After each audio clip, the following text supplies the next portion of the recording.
It's a sad but true fact, Tesla has run into issues with quality control in the past and even today. There's been lots of reported issues with Model Y deliveries, and I've even seen videos of people showing water seep through the car. So these things are leaving the factory and they're not even watertight yet. Now, to be fair, most of the time Tesla has done a pretty good job at repairing and fixing these issues with Model Ys after delivery and not charging for them. So I'm glad to see that, but it does absolutely have a lot of people wondering, are their Cybertrucks going to have this many issues upon their delivery? And I'm going to make a bold claim today. I'm going to make kind of a wild prediction, but I do have some evidence to back it up, and that is that I don't believe the Cybertruck will be just like the Model 3 and Model Y launch, full of quality control issues, panel gaps, things not lining up properly, or mistakes in manufacturing. I don't believe that's going to be the case, and it mainly has to do with the Cybertruck being built in a brand new state-of-the-art factory. For one, we can draw off paint quality problems from the beginning, right? So, I mean, there's been lots of issues with people saying paint not being in the right places or paint being spotty with their Model 3 or Y. I guess we don't have to worry about that, so we can write that off entirely. But when it comes to panel gaps and alignment and the way things are put together, I've heard several people say they've already seen quality control issues with the Cybertruck prototype, which may be a little unfair because, again, this is not the mass-produced vehicle, but it does say something that Tesla is willing to bring the Cybertruck to an automotive museum, have everybody come out and look at it and see it for themselves, and yet they don't even have perfect quality control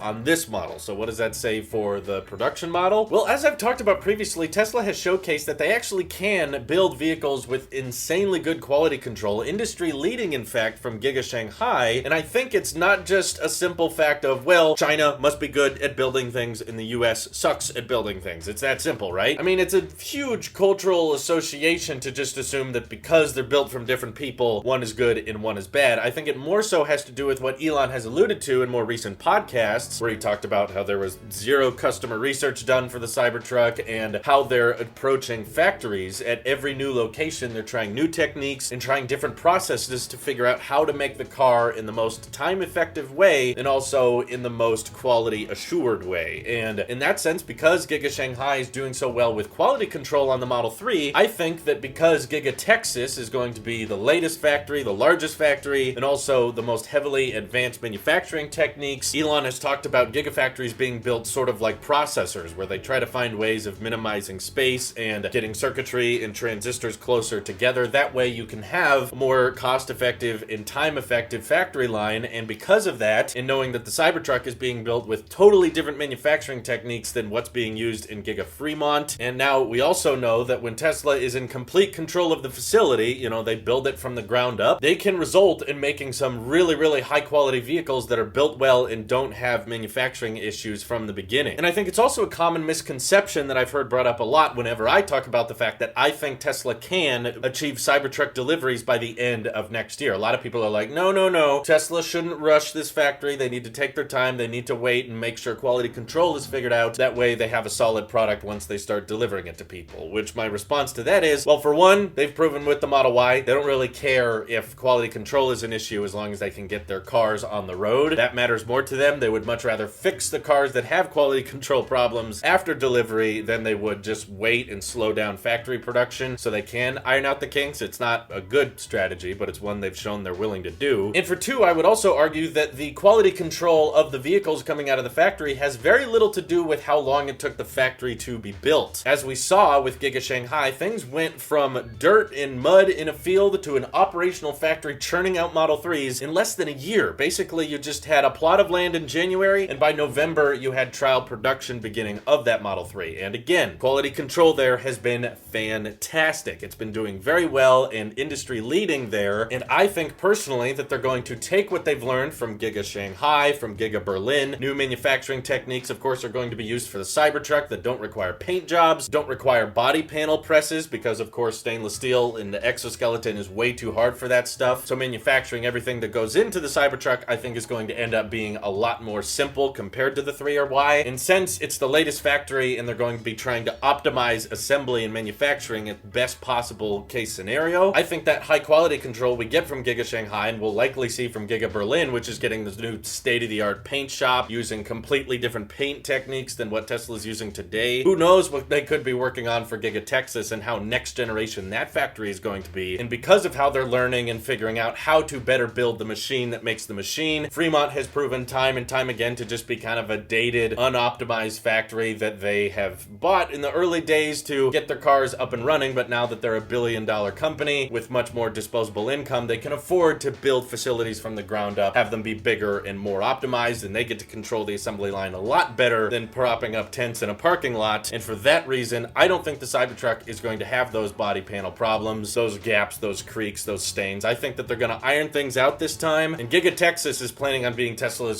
next big factory. Elon has said that they're still considering moving out of California, but if you listen to the last earnings call, it really does seem like Fremont is basically just going to stick around for the Model S, X, and the Roadster, but pretty much everything else they plan on moving to Texas over time. Model 3 production, Model Y production. They announced, of course, the Cybertruck and the Tesla Semi are being built there, and on another podcast he said that within the next 4 to 5 years they hope to have another factory up in the Northeast. So doesn't sound like there's much of a bright future for Fremont. In the short term, sure, it's going to be building Model Ys and Model 3s, but once Giga Texas starts expanding and starts building more vehicles there, I can imagine Fremont scaling back a lot and not producing as many vehicles as they are today there. And frankly, I think we should be okay with that, because I'm imagining that the vehicles coming out of Giga Texas or whatever the next factory location is, those will end up being much more well built and with much better quality control than we've been seeing in years prior. I think this will just be a bump in the road for Tesla that we'll look back on and, oh yeah, that was a real problem back then, but not anymore, because Tesla figured it out and they improved the manufacturing process and they improved the factories overall. Am I wrong in my thinking, or do you think Tesla still doesn't care and we're still gonna have delivery problems when the Cybertruck comes out? Feel free to hit me up over on Twitter, join my Discord, let me know how this video is going to age horribly. Thank you all for watching, and I'll see you in the next one. Have a great day.